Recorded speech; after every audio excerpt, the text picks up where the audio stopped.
Hello, everybody. Welcome back to A Certain Point of View. We are on number 14 today, and I am Jake Billing, your host, and I am with my co-host, as usual, Brian Avellino over there on the left or right side, depending on which side you are looking at. How you doing over there, man? Wild day. Wild day. I know. It's been quite the day. If you are wondering what we are referring to, it is Monday when we are recording this, and if you know what Monday is to the Schmoedown, it was free agent day, and it was absolutely insanity for about 3 hours, and we have quite a bit to talk about, but we are not doing it alone today.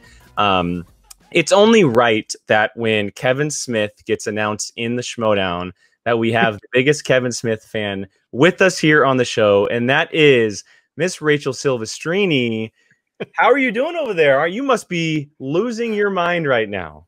I don't have any left to lose. I am so exhausted. Today. It has been such a day. First we find out that, Mance is back and Sabina, and we have Shawn Gerber. Oh Jesus. Yeah, just so many people, and late to the party split up, and we got Fitzsimmons, and she's amazing. And then we find out that Jericho, Jericho's going to be competing. And then at 3, like, all of my worst fears and greatest hopes are confirmed. That Kevin Smith is. I don't even know what to say anymore. Like, the fact that I'm involved with something that Kevin Smith and Chris Jericho are a part of, and Doug Benson, like, yeah, that's a big one too. It's amazing. How the fuck did my life end up like this? Like, so that's I exactly. tweeted out earlier that a lot of shit has gone really weird in my life and amazing, but like this, I'm just like, you're messing with me, aren't you? Like, something's gonna happen. Yeah, like so, there's this great scene in Girls Just Want to Have Fun, where everything's going right for Sarah Jessica Parker, and she's like super excited and she's celebrating. She goes, I bet I get hit by a bus. Like, no, things are going too well. She's like, I've got my friends at school, and I've got you and the dance thing, and I'm like, she's like, something's gonna go wrong. And now, like, I am Sarah Jessica Parker, and I'm like, I'm not going outside my apartment. Not that you're supposed to anyway, but like, I'm not even going for a walk. Like, I'm not gonna risk it. So we usually ask our guests why the Schmoedown, but I feel like maybe it's a good time to switch that up for this specific episode and ask you, did you ever expect the Schmoedown to reach this level when you entered it a few years ago? I find that by putting expectations on things, you are leading to disappointment. When I discovered this, it was like 2 of my most amazing favorite things in the world had come together into one, with wrestling and movie trivia. And like, I was like, this is going to be fun. I'm going to write it out and we'll see what happens. Like, I didn't even expect to like be where I am in this. Like, in my life, I just tend to fall into things, and like, I work really hard, but like, things just tend to happen. And so like, I got introduced to Harloff, and then I kind of low-key stalked him and everyone involved until like I moved back to LA, and then I got involved, and then now I'm, on an undefeated team with Ben Goddard, and we're apparently heels, and we promise we won't get into that. We won't get into that. And now it's to the point where like, it's just insane how things have progressed, and I cannot be prouder. I cannot be more excited for Harloff and Ellis, and like, it's they've earned it, and it's worth it, and it's so wonderful, and I'm so excited for the onslaught of AEW fans that are about to roll into Schmoeville. Like, guys, put out the banners and like light the fires. Like, it's gonna be a party. It's gonna be wild. Yeah, I mean, I was watching Rundown earlier, the live edition, and Brad was saying that he called up Booker T directly, and Booker was surprised, and then he goes, "Oh, the first match has got to be here." Like, just Jericho in a live event in a boxing ring that's from Booker T. Like, it just seems like too perfect. And it's just wild to think about that that's actually happened. And it's funny that we talk about Kevin Smith and everything with you, but you've been mentioning it, a massive wrestling fan. I see your Twitter threads all the time about AEW.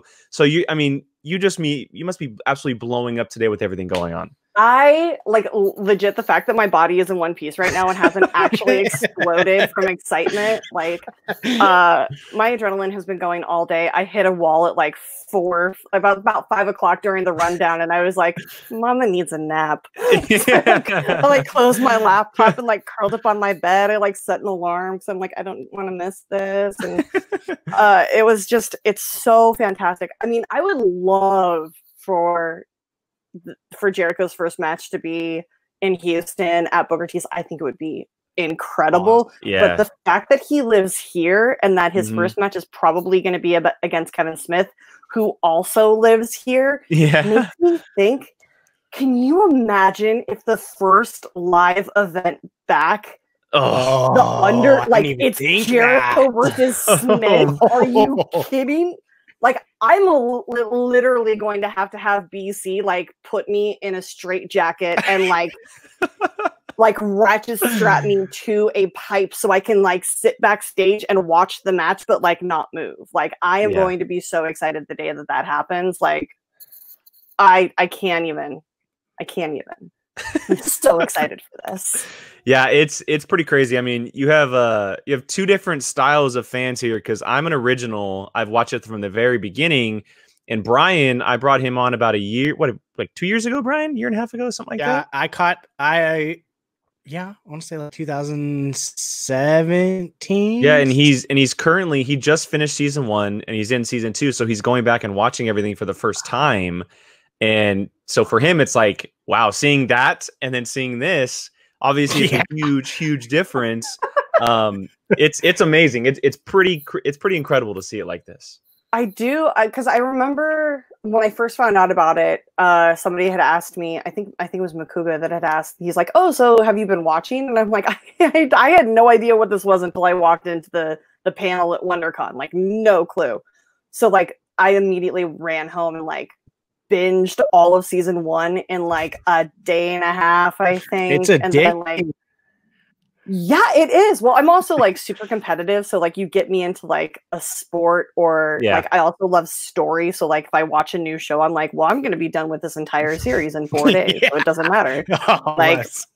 I'll stay awake for 7 days in a row and watch all 17 seasons of Supernatural. That's totally fine. Yes, I know there's only 15. It's fine. But like, it's so good and it's compelling and it's funny and the characters are hilarious and you're just like, these are the biggest dumbasses and it's so much fun. And it's like, the rant about the blue fairy, you get to read that and like, oh my god.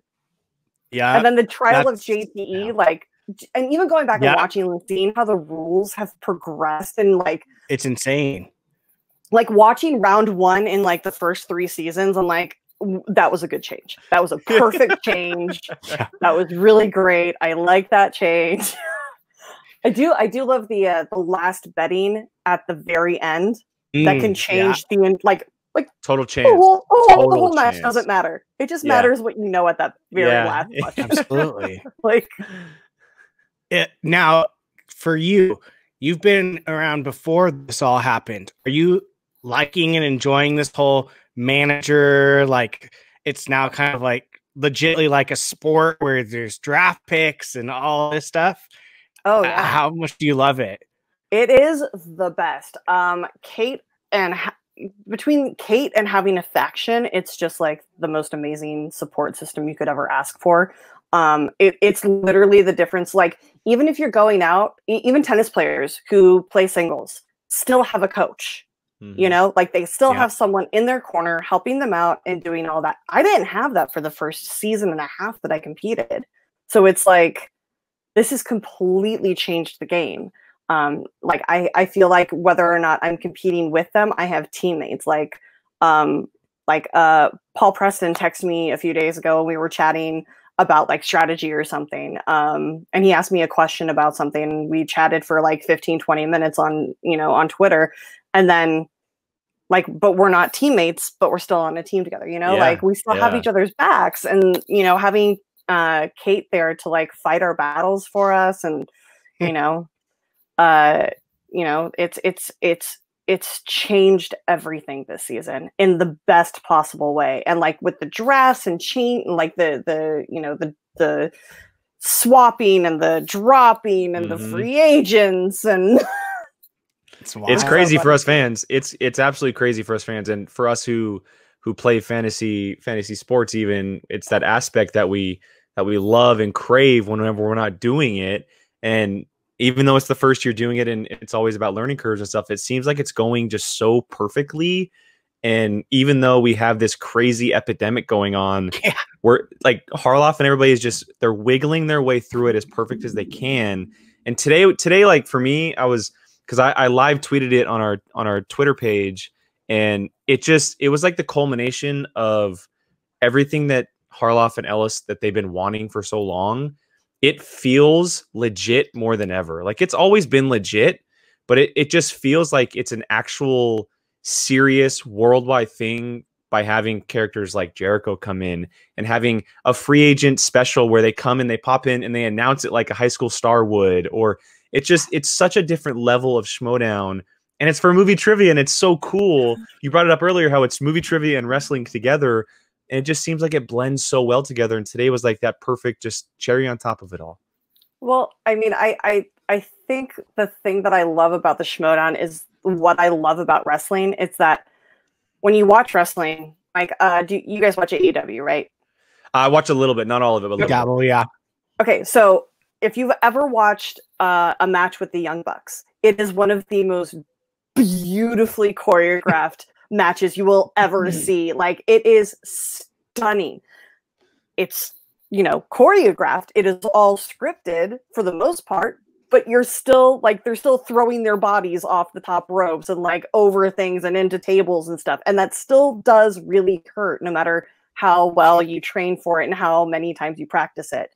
So it's like the theatrics and like the ridiculousness and, they wear tassels and neon colors and, it's insanity. And I think that aspect has been personified in the Schmoedown so beautifully and embraced and not made a mockery of anything, that's why the Schmoedown is being given this platform to build and like incorporate people who literally do this for a living with Jericho. Like he would never involve himself in anything that wasn't, legit. Like, and so having him does give us like, a level of legitimacy. And now it's a whole other game. Yeah. I did want to ask before. Oh, go ahead, Brian. Go ahead. I was just going to say I was watching that free agency thing. It got up to 1,300 people watching it at one time. Yeah. It's incredible to think where in the middle of a work for day. Me, yeah, work day. There you go. Quarantine work day. What do those words mean anymore? Yeah. Who knows? But it's just crazy to think like for me looking at season 1 and where it is now, and now you're pulling in names like Chris Jericho and Kevin Smith to be in it and to compete. It's wild. It's absolutely wild. That are excited to do it and are like seeking it out. Like every time that anybody brings up the Schmoedown in one of Kevin Smith's live events and like tweets about it or something, he's always like, "Oh my God, the Schmoedown! I cannot wait to compete. Like I need a match." And we're like, "Just let us get this into the studio." Because I swear, if they do this, like if they do a match like this, I'm going to be so angry. Yeah. I feel like Harloff is definitely going to make the call to be like, okay, we have to wait to get this thing in studio because of the hype that's built around it. I did want to ask though, before we get into some den stuff, obviously you would have liked to have had them with you in the den, and that would have been amazing. But what do you think about Jericho with Roxy and Kevin Smith with the Koi? I mean, do you have any opinions on how that kind of matches up for them? It makes perfect sense. I mean, I thought you were gonna say honestly, that. like Yeah. it's was it Shannon Barney tweeted out like what's the over under on Rachel like asking Kate for a swap to the Mercs, and I was like, I can't handle that. Like, no. I mean, could you imagine if I got traded to the Mercs and then ended up with Kevin Smith as my partner? I would be catatonic for like the first 3 matches. I'd be like, I love you. He'd probably be, like, literally, I can picture this in my mind. He'd be like, "Yeah, cool, come over and study." I'd be like, yeah, I can't do that. I can't do that. Like, it's too much. Like, I know we've met. I've had that geek out moment, but he's so important to me in so many ways that like I have to get all this geekiness out now. Yeah. Like today is the day, just vomit it all over the place. Kevin knows I love him. You might end up at one time go against him. I hope so. I think that would be amazing. I think that would be the perfect distraction for me to be able to like hang out with him and not like be in front of the camera so I can't lose my mind. Well, I think the best scenario for you two to play each other might be a Kevin Smith exhibition match. Oh my god. That would be. Here's the thing: would he be competing or would he be at the desk? Because I feel like that's a good question. I feel like it would be great if he was at the desk and like I could compete against like I know PJ writes all the questions, but like PJ Campbell is a huge Kevin Smith fan. Like that was one of the first things that he and I bonded about. And I think that me versus PJ in a Kevin Smith off with Kevin Smith at the table with Ellis cannot be at the table with Kevin Smith. Yeah. No. Yeah. Right, that would just be too much for my heart. It's hard enough for me to concentrate with Ellis at the table anyways, because Ellis likes to say things under his breath and I hear everything he says, and it's very hard for me to be like, stop it.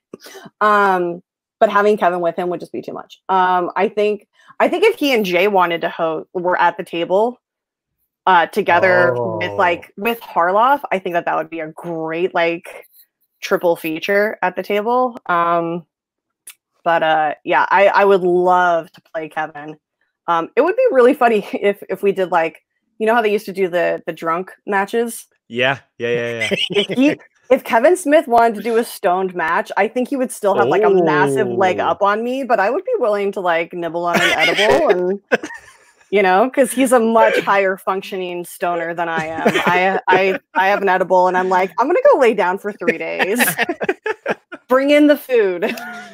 Oh man. So how is having Ben as a partner, someone that literally just was this guy in the background to now like just a force to be reckoned with? I mean, I feel like we are a force to be reckoned with. But no, Ben is great. No, absolutely. Absolutely. Ben is amazing. Ben and I started talking when he first started showing up to help out Emma at the matches and like help her out with patron stuff and during the shoots and everything. So we would chat, you know, before shoot days started, and then, you know, he'd come and hang out for drinks afterwards. And he's a really nice guy and we got along really well. So when we ended up on the same team, we were kind of like, awesome, that's pretty cool. We get along. And like we started talking about our strengths and weaknesses, and he's just a really good guy to play with. Like he is incredibly knowledgeable. If you watch our matches, like we constantly check in with each other, which is something that like our first match, he leaned over at one point between the rounds. Like I readjusted my seat and sat down next to him, and he leaned over and he was like, we got this. Like we started talking and I was like, that never happened with my last teammate. Like he didn't care. He was like playing to the camera and I was just sitting there freaking out that we had like 12 points, you know, like, and now he's, you know, he's got his perfect first rounds and, you know, we're killing it in round 2, and we know how to play each other's strengths in round 3. Like we are a force to be reckoned with. Yeah. I'm really glad I have him on my side. It's ended up, almost like a picture perfect world, because you have had it's no secret you've had a rough run with partners to this point, and I feel like you know, we had said it at the draft because we were sitting behind you guys at the booth. Yep. It was a shame. I was waiting for you to. It was a shame that you had been drafted that late, first of all, but we were I don't damn near think booing. I don't behind think you. it could have been. I don't think it could have been more perfect because you ended up with Kate and then you ended up with Ben. And right now, you know, Ben, obviously he's like leading contender for Rookie of the Year. People are actually talking about him. You guys as a team for the Pride are, you know, obviously you guys have Tom and Paul leading the pack, but you guys are right there nipping at the heels and playing just as good as they are, may not better at this point. And we can't wait to see your match. We're going to watch it tomorrow and do a reaction.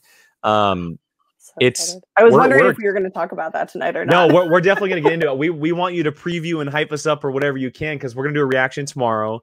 And we're excited because we watched the first match of you guys, and you know we thought it could go well, and we were excited to see how it would happen because we just felt like the two of you countered each other very well. But then seeing how the actual match played out, it's way better than what we were expecting. And I mean, for lack of a better phrase, we have high hopes for you guys and the Den overall, because, you know, Paul and Tom, they obviously lost the first match. We haven't seen much of them. And if you guys can kind of just like stride your way up there, that's good for the faction for sure.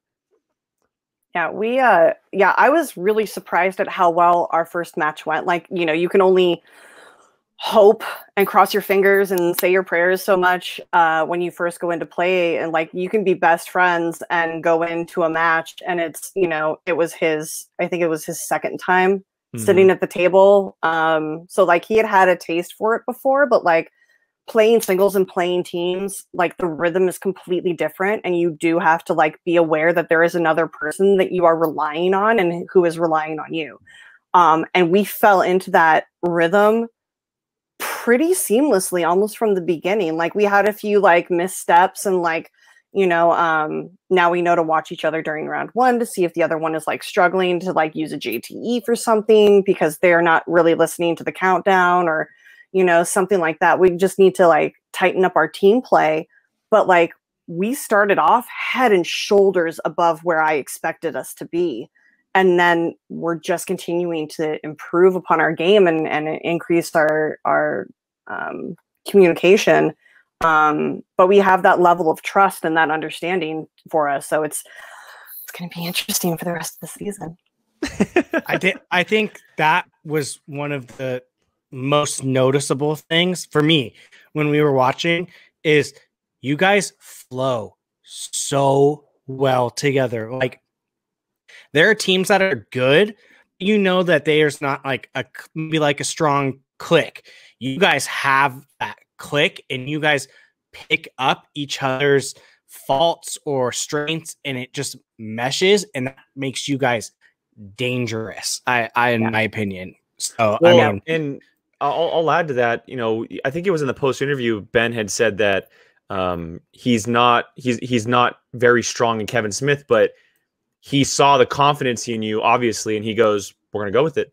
Like I trust her with this category or these questions, and it's a no brainer, and it knocks it out of the park. And so, you don't see that with a lot of teams that happen right away, and it's clicking, and it's awesome to see from a viewing perspective.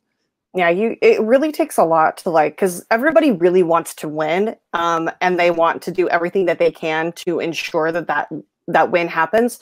So especially when you have a new partner and like you're literally testing out the waters to be like, I'm not strong in this, but I feel like you have this under control. I'm going to let go of all control of this and let you take this and pray that you know, like I'm here for you and I support you, but like this is my choice, like to let, just you go for it. Take your shot. I have faith in you. I'm not going to be disappointed if you fall.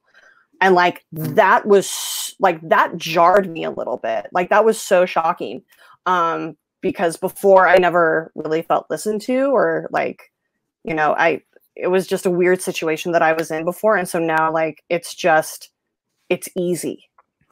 Like it's like we've known each other for years. We can communicate with a look at this point. It's just really comfortable. It's really nice to have like that friend at the table with you. That's a good thing to have. Dangerous. Yeah. Yes, very much so. So I know that you can't divulge too much, obviously, because the match has not aired and we have not seen it yet. But does that continue into this Real Rejects match that you guys have coming up? And I know it's probably shot a long time ago, but anything you can say that sets it up, sets the stage a little bit? Yes, so that's the perfect lead-in, because the first thing I want to make sure that people remember is that our first match aired, I think, like So long 2 ago. weeks after this match was taped. So anything that any notes that anybody had for our performance from our first match could not have been put into play for our second match because it was already taped. All right. So knowing that going into the second round, I will say this because a lot of people gave us notes about being heels and how to play that properly. We're playing the real rejects, which how can you be mad or like mean to Greg and John? Like, so true. You just can't. They also do something at the very beginning of this match before it starts that like sets the tone for the entire match. Perfect. And it's just it's just amicable. We're just there having fun and like occasionally making little digs at each other, but like in a very fun way. Because you can't be mean to them. They are sunshine embodied, and they're just so fucking wonderful. I adore both of them so dearly. So it was like we didn't even Ben and I didn't even talk about it before the match. I don't think that we were just like we're not going to go out there and like be mean to them or like try and be a heel to them. Like we're just going to go out and have fun and just do our best. It is. I will say this. It is a fantastic match. It's really good. We both showed up. I think a lot of people are really going to like it. And I'm glad that because we had to stop filming, I'm glad that this is the last one to air of the taped matches because it does set a really good tone for the rest of the season. That's awesome. I mean, it's really no surprise. Yeah, hey, there you go. There's the hype up moment.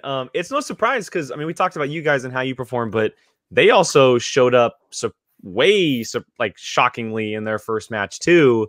And to see you two go to head to head, it definitely makes sense that it's a great match. Yeah, they like studied or something. or maybe it's that manager factor you were talking about. Maybe that has something to do with it.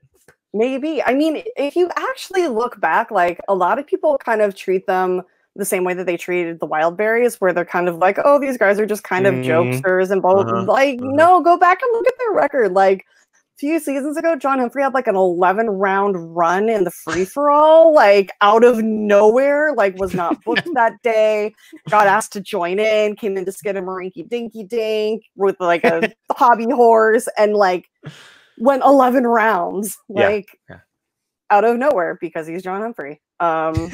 And he's a magical unicorn like that. So it's one of those things where you don't know what you're going to get with them. But I think that they've kind of solidified and are starting to be consistent, which is a scary thing for the league. Like they're a good team. And they're similar to you guys in the vein that they, as far as paper goes, or technically, they aren't the #1 team on their faction, so there's no pressure for them, and they can perform just like you guys are doing, and just like the Pride, it is a dangerous asset to have. Yeah, I mean, I think that they have, because I feel like they didn't have. This sounds horrible, but I don't think they had as much to prove as we did because they have been around for like they're one of the longest running teams now. Yeah, that haven't been broken up because of anarchy or trades or anything. They've been together for like 3 seasons. They have and because they have like a 2-5 record or a 1-5 or I think they're 2-5 now. 2-5 now, yeah. Yeah, so they're like a 2-5 record. So it's not like they have a lot to prove. It doesn't seem like they're trying to dig themselves out of that hole. Whereas we won our first match. We're 1-0. We're one of the only, undefeated teams in the league. And now we have our second match to try and advance that. So like, I feel like we had a little more pressure going into this match, whether it was, from, the fans or from Christian or from ourselves. It was never from Kate because Kate is like the chillest ever. She'll just hand us lasagna from her fanny pack and be like, "Go, don't get hurt. Go play on the playground." Love her. But she's the best. So I felt like it was a calmer pressure, if that makes any difference. Yeah, it definitely does. It definitely does. Yeah. No, makes total sense. So now that, I mean, they're not locked in, but you've pretty much got your den formed. How are you feeling about who's there, your teammates, faction members? You liking it Great. so far? Who you got? Yeah, we lost dead weight. It's fine. Ooh, that's yes. No, I told Brian to ask. I told Brian to ask, and you led right into it. That's perfect. Yeah, that's perfect. Yeah, I'll take that bait. It's fine. No, I didn't even throw the bait. You jumped right on the ship. It was, no. I saw you bringing out the fishing hook and the line. That's true. I'll just jump in the boat. Like, don't put a hole in my cheek. It's fine. That's true. But no, it's. I think that what happened for a reason. We'll see how this progresses. I think that Tom and Paul are an incredibly deadly team.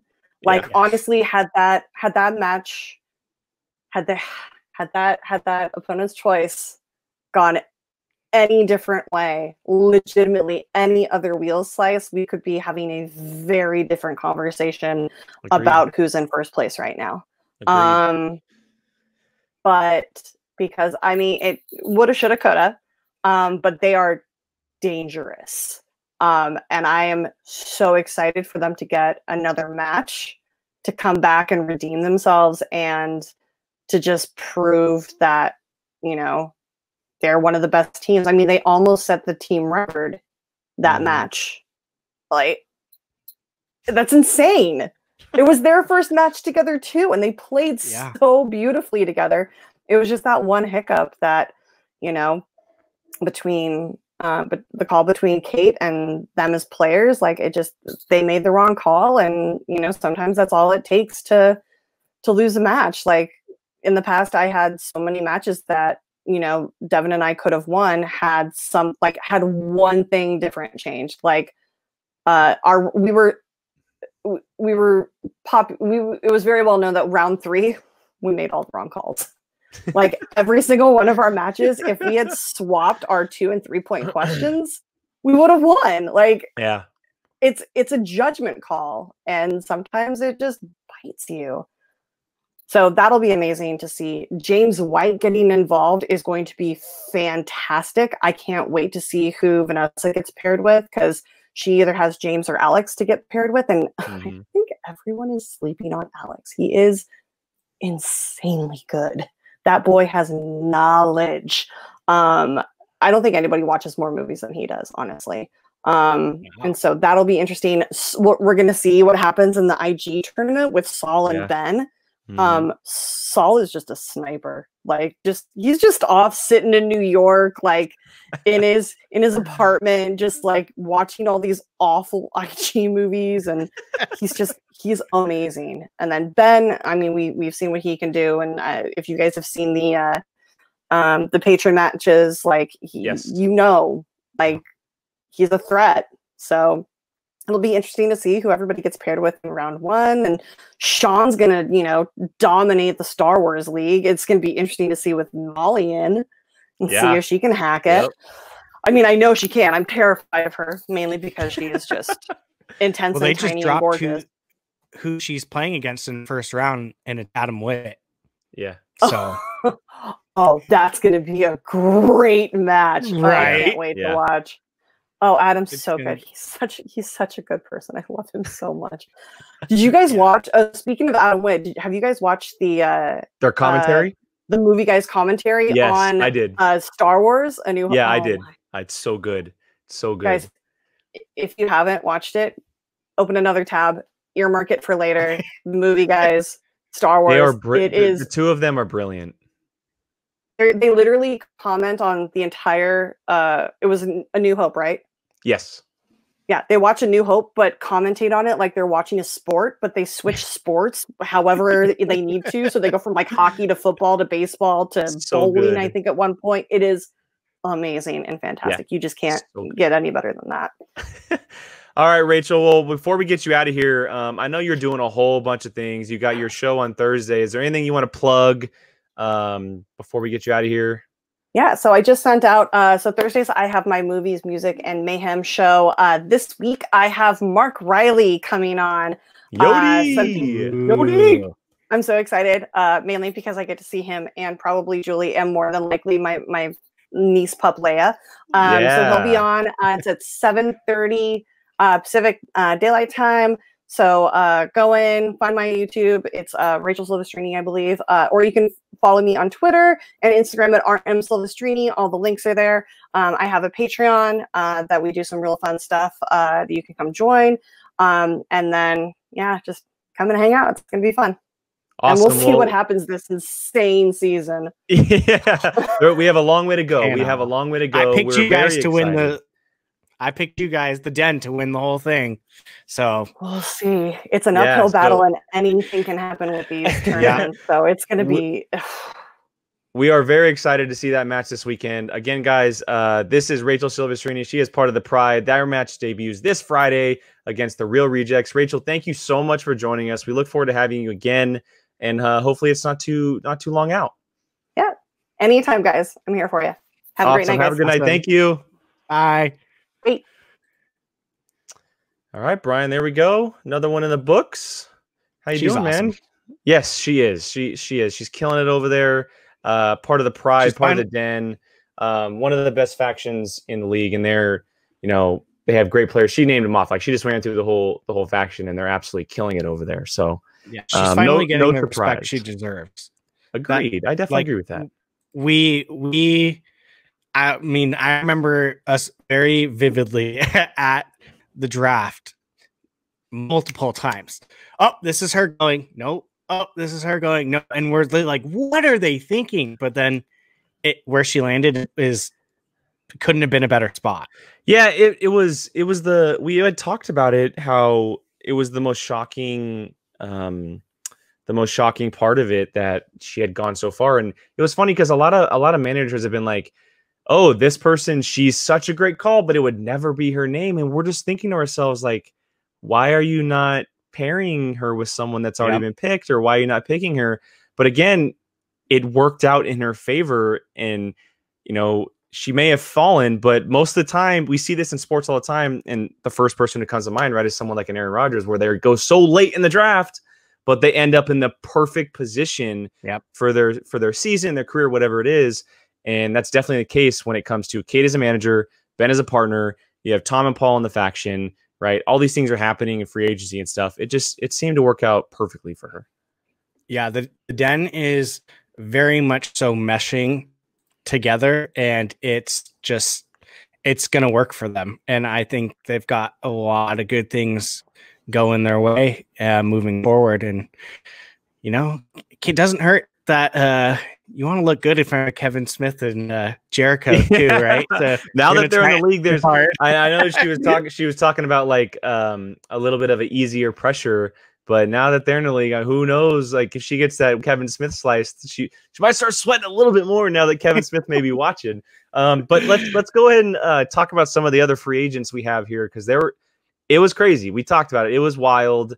A lot of names, a lot of factions got involved. And the first one that we could talk about, the one that had been talked about for a while, we were surprised that she didn't get drafted.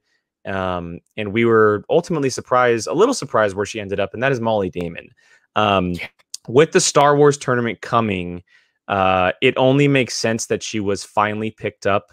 And, since the Star Wars tournament was announced, people are making trades. Like, Roxy made a trade for a Star Wars player, right? And she didn't think that she was going to be able to get Damon. Then it comes out that they decided as a couple that, like, no, like, we can't do this together on the same faction.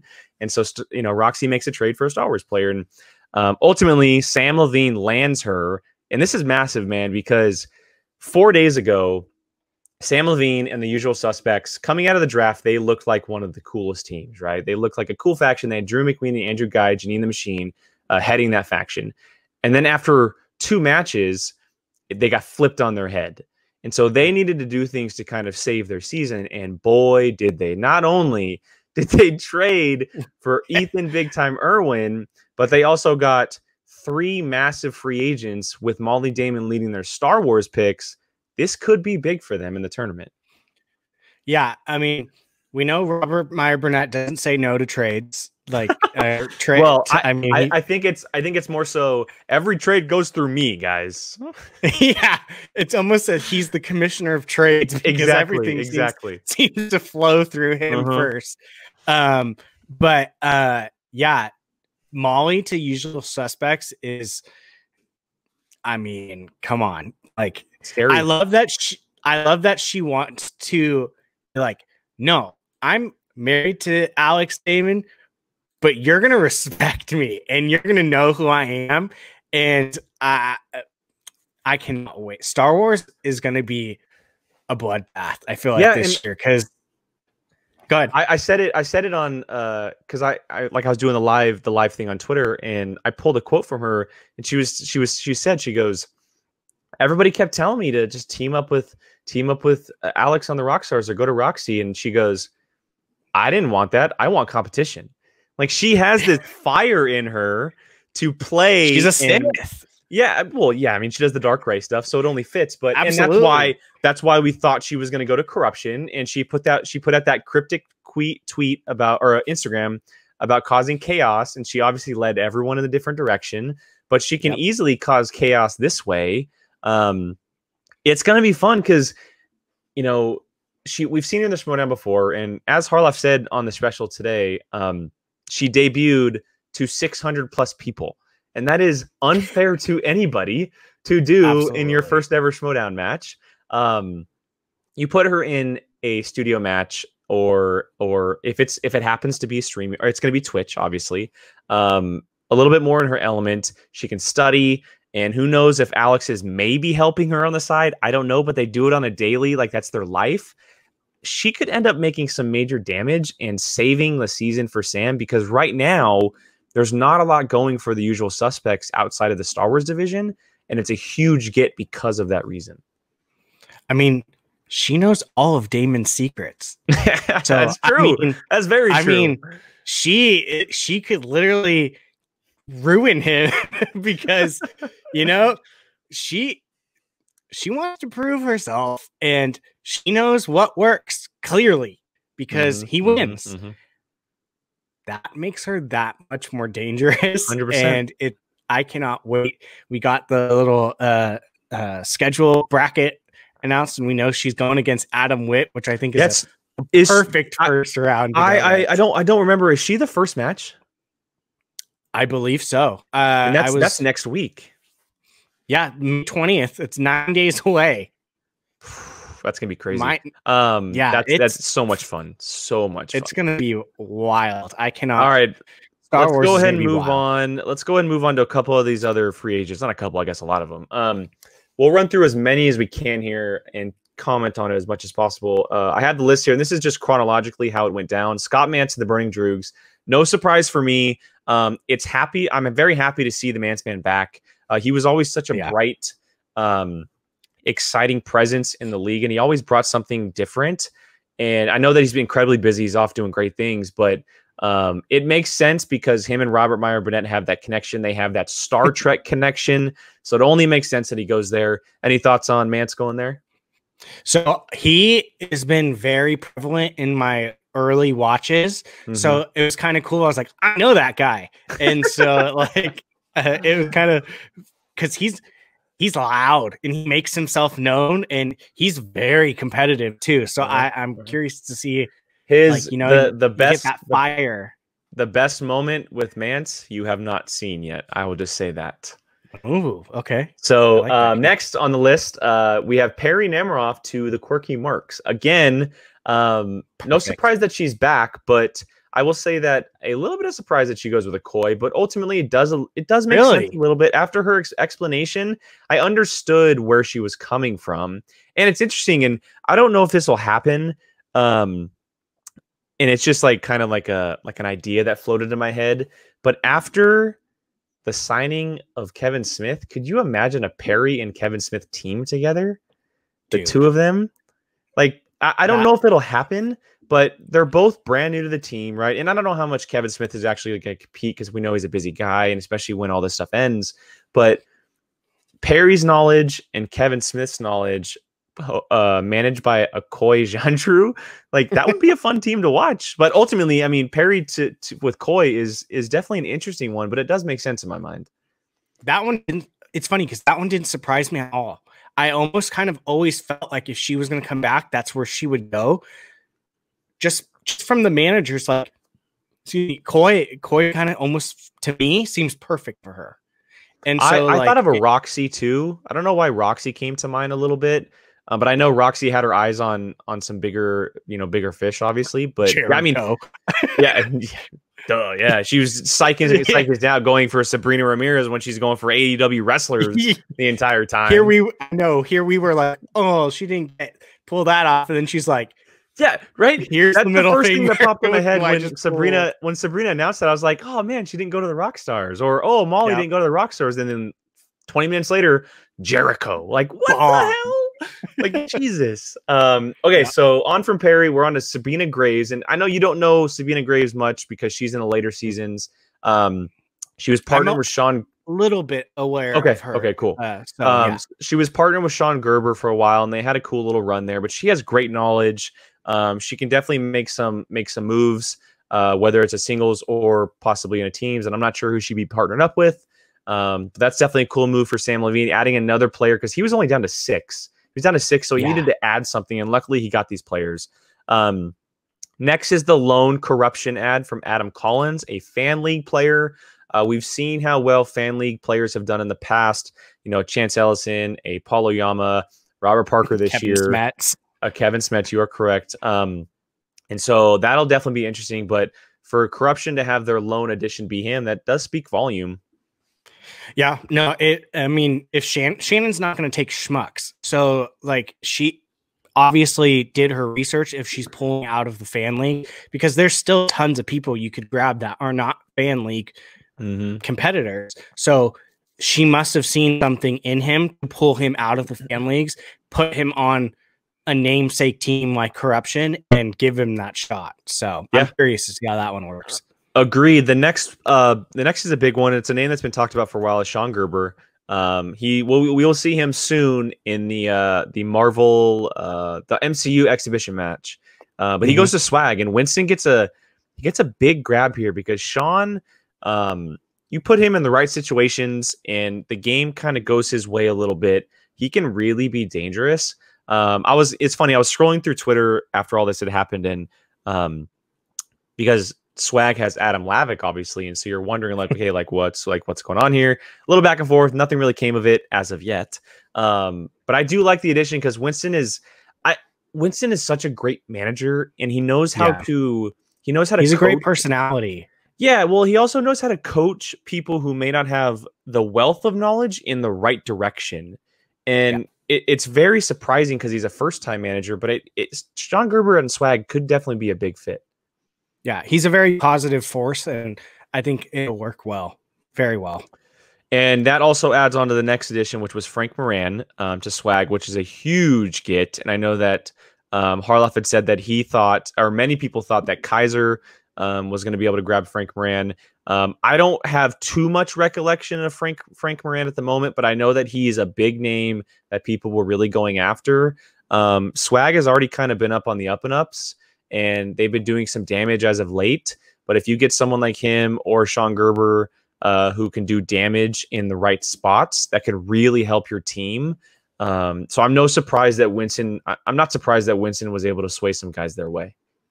Yeah, I mean, Winston's easily one of the most likable people. So like, you just want to be around someone like that. So I mean, I'm not surprised that he was able to sway someone probably away from Kaiser like that. So agreed. And that leads right into the Dungeons one and only free agents grab of the year. And that is Andres Gallego. And we don't know anything about him. He's not a fan leaguer. He's a friend to the great editor Nerd Chronic. And he gives him some good namesake there. But he's a fan. He's a fan just like we are, but he has a little bit of a chip on his shoulder. I don't know if you watched the special, correct? Which Which special? Did you watch the free agent special today? Oh yeah. Okay. So you saw him, and he kind of seemed like he had a little bit of fire under him to kind of get going.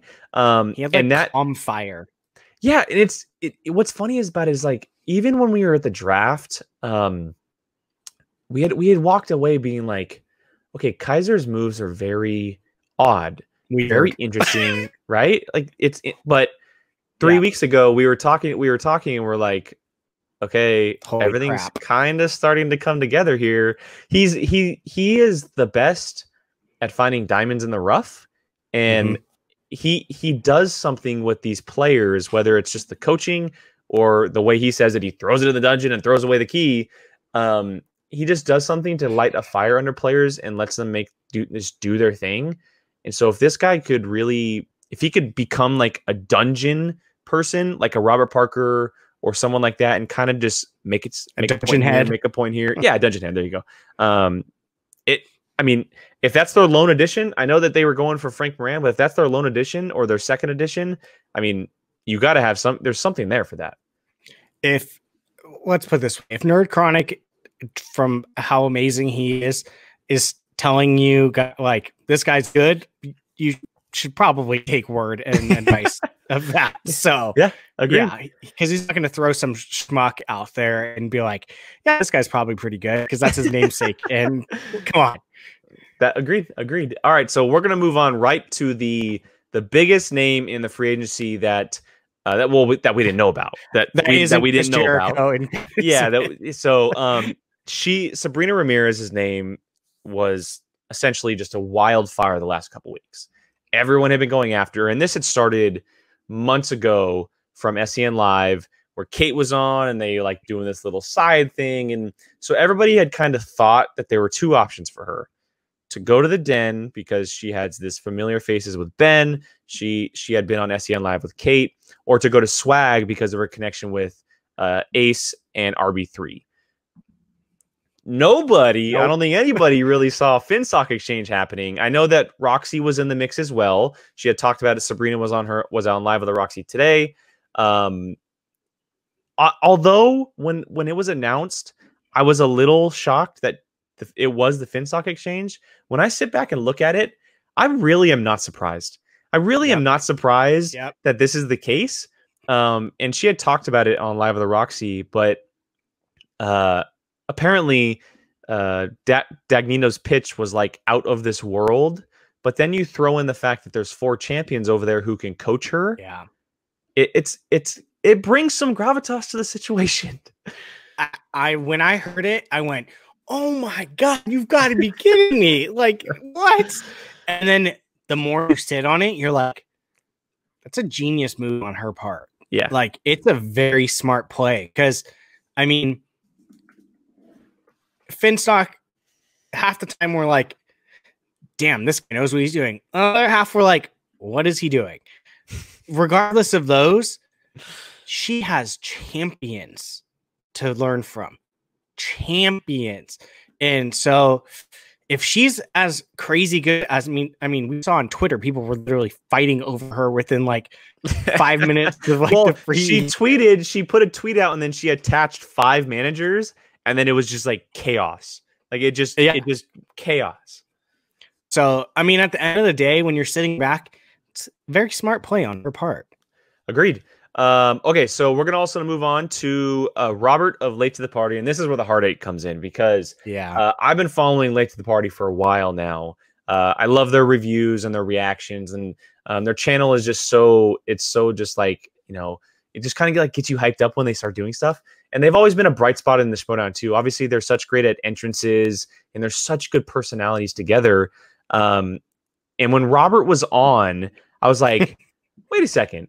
Are they going to do something together? And then he goes, well, we're splitting up. And I just like, oh my God, no, like Late to the Party, like it's no more. But the cool thing here is berries all over again. Well, the cool thing that people are talking about is Late to the Party Civil War. Like you got to have them play each other. Like just the hype around that. God. But so Robert, he chooses Sam for The Usual Suspects, which is a great move for him, especially after the additions they made and the addition of Ethan Irwin. And Vanessa chooses the Den. We talked about it with Rachel. A great choice for her as well.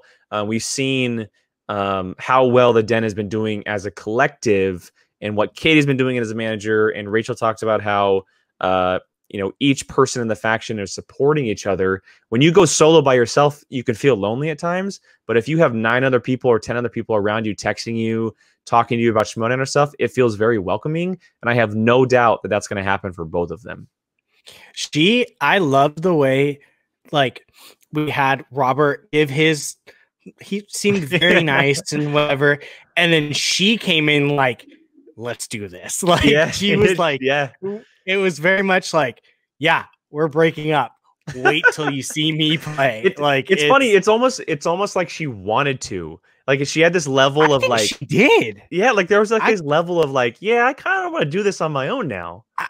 I think I kind of got that vibe too, where she was just kind of like, because she was giving him like a little funny jabs. When he came in, he goes, "Is that a fat joke?" Like the little playful jokes, like it was so good.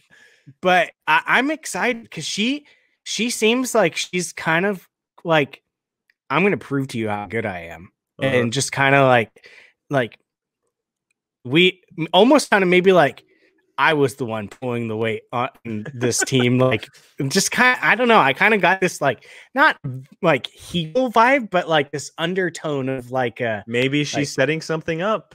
Maybe, but it just kind of just like wait till you see me come out. Like, that's kind of what this vibe I got. That's fun. That's really cool, especially when you add it to the Den and their roster and their managers. That's a cool addition.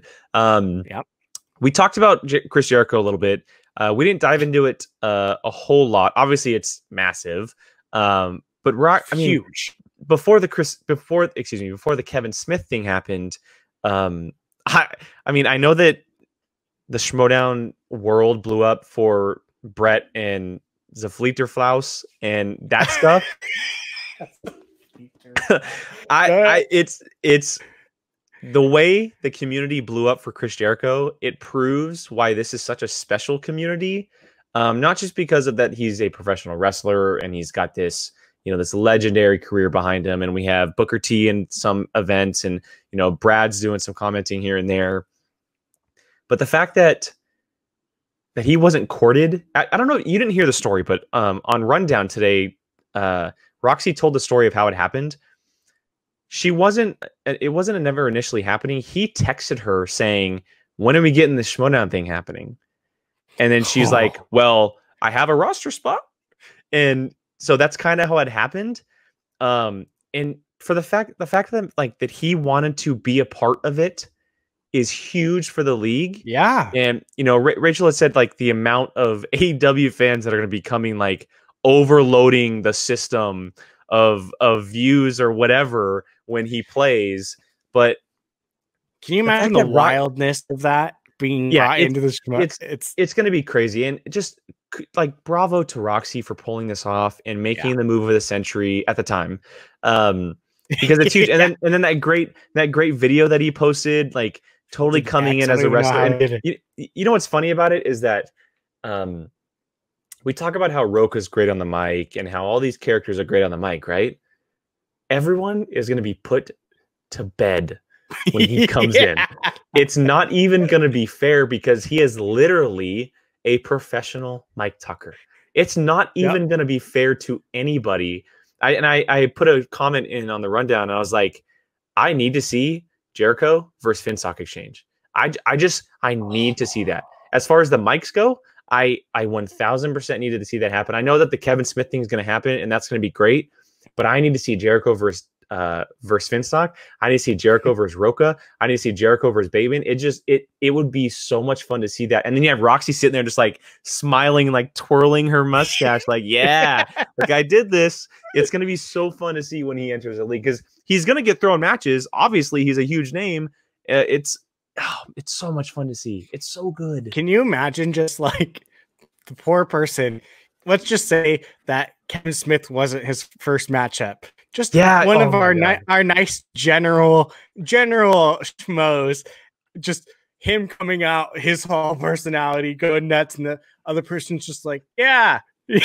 Like, how do you even go up against that? It's not fair. It's really not fair. No, I could just see some like someone just so quiet and simple, just like, hey, how's it going? And then him just like Yeah.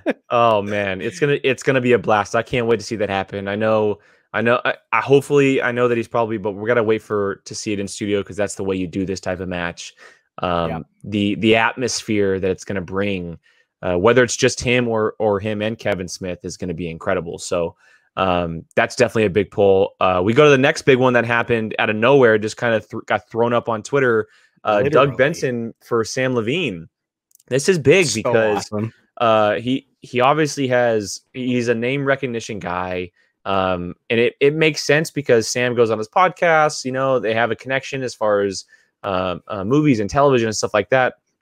And so, but he wasn't a name that people were expecting. I guess, Harloff had said that nobody can go after free agents unless every manager knows about it. So he was obviously on the list, but it just seems like everybody overlooked him.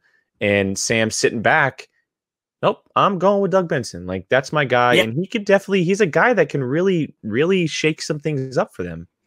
Yeah, it was funny just because it was like, whoa, he come from. But then, like, we don't know what goes around behind the scenes and stuff. But, like, if you're going to use a spot, like, you're obviously not going to pick someone you don't believe in. And especially Sam. Sam's not going to pick up I was going to say some random schmo, but can't use that one. Some random person and just like, hey, yeah, fill this spot. No, he's especially someone like him. But I mean, that one to me is the most like interesting. I'm curious to see how that plays out. So yeah, we don't have a lot of details. We don't have a lot of details on what division or if he's going to do teams or singles, but either way, he brings something to the table. Whatever. I mean, you can think about it, but like, what if that's Janine's new partner? Like, there's a team for you right there. I mean, that could work out in Janine's favor because, obviously people are like, oh my God, bring Time Machine back together. But you obviously are going to throw Ethan or an Andrew guy together. Like that just makes sense. You can throw a Doug Benson with a Janine. I guarantee you their strengths offset each other. And so that could be something cool for Sam. Yeah. And, like we had mentioned a week ago, the usual suspects look like they were down and out, bottom of the barrel. They make a bunch of moves. They do what they need to do. And they're looking right up, and it's fun. It's really fun to see. So yeah, it'll be that one, honestly, I'm probably most curious to see how that plays out. Mm-hmm. Yeah. And I don't know a lot about his movie knowledge. And so I'm the most interested to see how he is as a player when it comes to this Schmoedown, because we know how different it is from movie knowledge and regular movie trivia to actually being a part of it. And a lot of these players have obviously played before, they know the game. And so I'm definitely interested, but you have the Inglorious one of the greatest players ever as your manager, and Rachel, not to mention, and Rachel right there too. Yeah, and so it definitely makes sense. She clearly has her hand in some stuff, yeah. So you can't count her out. It's so funny. I think it was on the free agent special. Someone put a comment and then they snapshotted it and they circled and in Rachel's comment it said we and us, and people are like freaking out. And it's like come on, guys. Like obviously they live in the same household. They're going to be talking about it. Okay, so that one shifts us to Jake. Drop the bomb. That one shifts us to the biggest one, which is Kevin Smith to the Quirky Mercs. And we had talked about it when Perry had signed with Coy, and then Coy rescinded all of his offers. He's like, nope, I'm leaving a spot open. My head instantly went to, well, he's going for Kevin Smith. That's what he's going for. Whether it happens or not, that's who he's shooting his shot for. He shot his shot. I mean, it worked out. We talked about it. The two factions that it would have made most sense for was Sam, because of the connection as far as acting and stuff like that, but also Coy, because Coy did a comic book movie shopping with him, which is a huge deal. They spent a day together. They probably talk here and there. And it really does just fit. I mean, Coy's attitude as a manager, Coy's team, Kevin Smith fits into that fold. It's wow, Chris Jericho, and then Kevin Smith, the director of one of my all-time favorites in Mallrats. I mean, like, he's in the Schmoedown. Like, that's so cool. The fact that he is a competitor. Yeah, not just a commentator. Not just a commentator or anything, a competitor. He is on the same playing field as everyone else. And that's crazy to think about that. I mean, I almost lose words thinking about him being in this just because it's mind blowing to me. And I've even been around since the beginning, but just from where I started to where I am now blows my mind.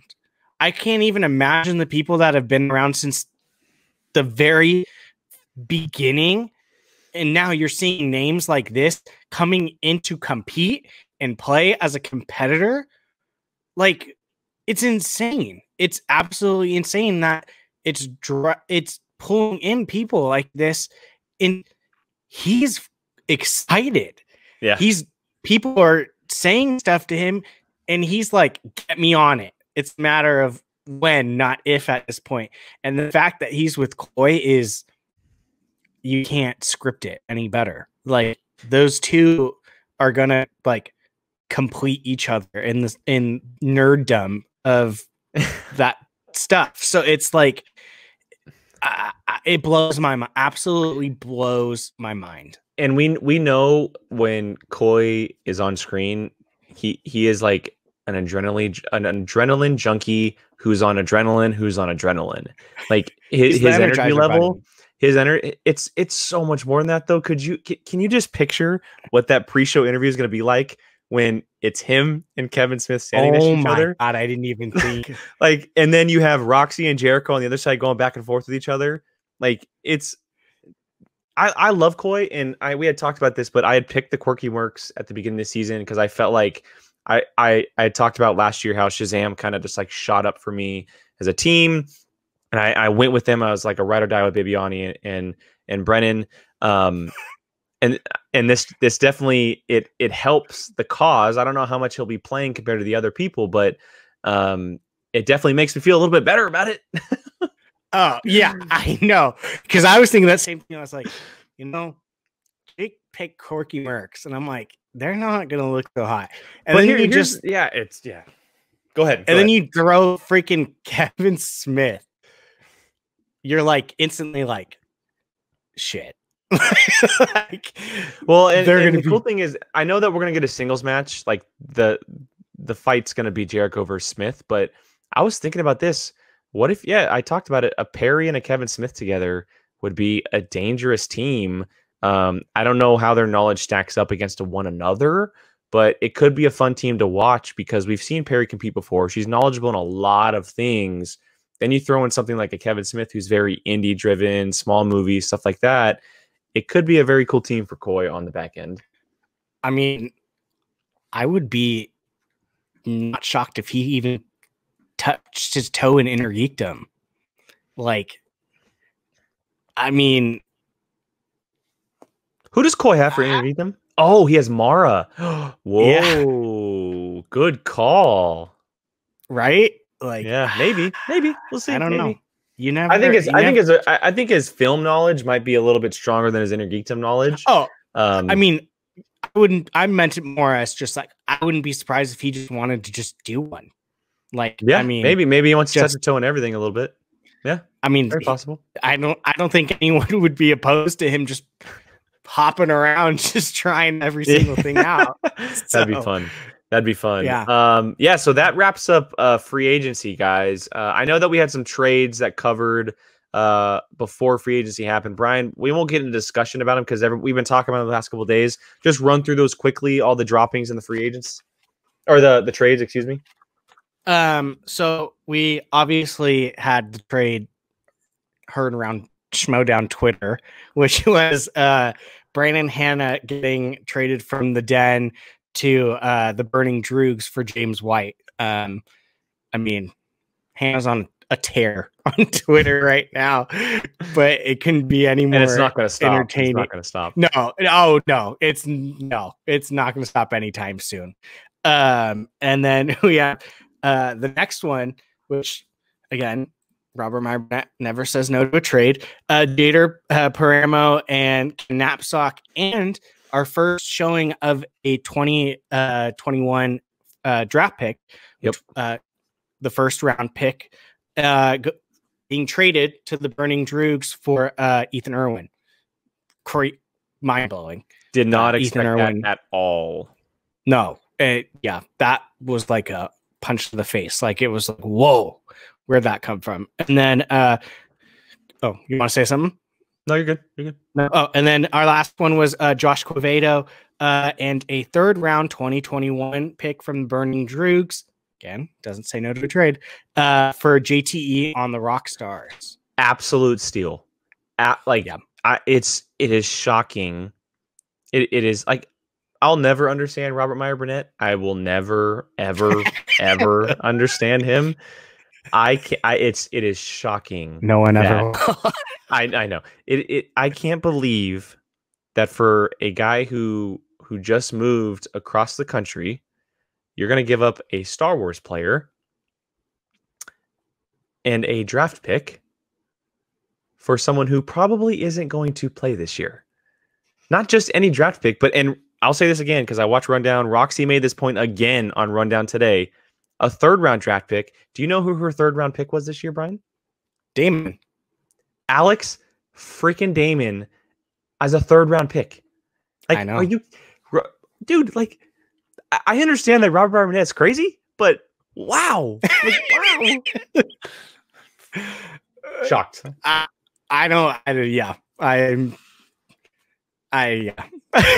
That's all we can say. That's all we can say. Yeah. All right, Brian. Well, let's go ahead and wrap this up with the point standings very quickly. We'll run through it because we are a little over time. But I know we're not going to touch on it just because it's been wild. But the Stacey Howard match. Oh, maybe we'll do a separate show for that because we did want. We might have to just because that match was. Yeah, wild. and you guys can see a little breakdown of it from our reaction. There was actually it's actually quite funny because the match for Stacey Howard versus Eric Zipper, it played out exactly the way in our favor too. Like Brian was leading and then something happened a la Stacey Howard in our play along. So check that out. It's up on the channel. It's a great moment towards the end of the match, but yes, we will definitely maybe do a separate video for that later on this week to discuss it because I do want to break that down. But go ahead and run through these standings very quickly. Yeah, so we have Finstock Exchange sitting at first place with 16 points. The Den is sitting in second place with 10 points. Third place, we have Swag sitting also with 10 points. Fourth place, we have the Burning Droogs sitting 6 points. Fifth place, the Rock Stars also have 6 points. The Usual Suspects is sitting in sixth place with 4 points. The Dungeon is sitting in seventh place with 4 points as well. Quirky Mercs are in eighth place with 3 points. And bringing up the rear is Corruption in ninth place with 2 points. Yeah, obviously Roxy getting the points last week, huge because that could have really helped the Dungeon. Obviously, they're kind of at the bottom a little bit. But now, whatever we think of the standings now after free agency and these trades, everything's going to be upended, and I think it's going to be exactly what we were hoping for. I know that the league got shaken up with the COVID stuff and kind of having to slow things down, but if we ever get our chance to get back to 2, probably 3 matches a week with everything going on, these standings are just going to keep shifting, and it's exactly what we expected going into it. And so I'm excited. And then it's obviously going to be shifted this week because we have Coy and Kate going at each other. One of them at the bottom, or one of them at the lower tier, one of them at the top tier. And so if the Den ends up taking that win, it could shoot them up closer to the Finstock Exchange, who everyone is chasing at the moment. And if they end the matches at the time with a win, nipping at the heels of the Finstock Exchange, that could mean a lot going forward for the season. Yeah, I mean, we know that this next match is going to be a good one because these are two teams that in their first matches went for the jugular. Like they were not people you want to sleep on, and now they're coming head to head, and it's going to be probably just a fight till the end. I'm really curious and excited to see how this one plays out. Yeah, agreed. And that reaction will be up on Friday, guys. We get to watch it early because we support with the Patreon, and if you don't, you definitely should because it's definitely worth it. But the match will be up on Friday because that's just the way that they're released. So check that out. If you guys have not checked out any of our other reactions, those are up on the channel now. Thank you again so much to Rachel for joining us. That was such a blast to kind of get a breakdown of Kevin Smith and Jericho and everything from her perspective. It was the perfect aligning of stars. Brian, as always. It's always fun to talk Schmoedown, man. Like I said, we'll probably get back on later this week to do a Stacey Howard, Eric Zipper thing. But for now, that is a certain point of view, guys. Make sure you check us out, not just on YouTube, but all audio platforms as well. The show lives there every single week. This show lives here on Tuesday mornings, maybe Mondays in the future. We're still deciding. But that is it. A certain point of view for Brian, for myself. This is a certain point of view. Again, thank you for joining us, and we will see you guys next week.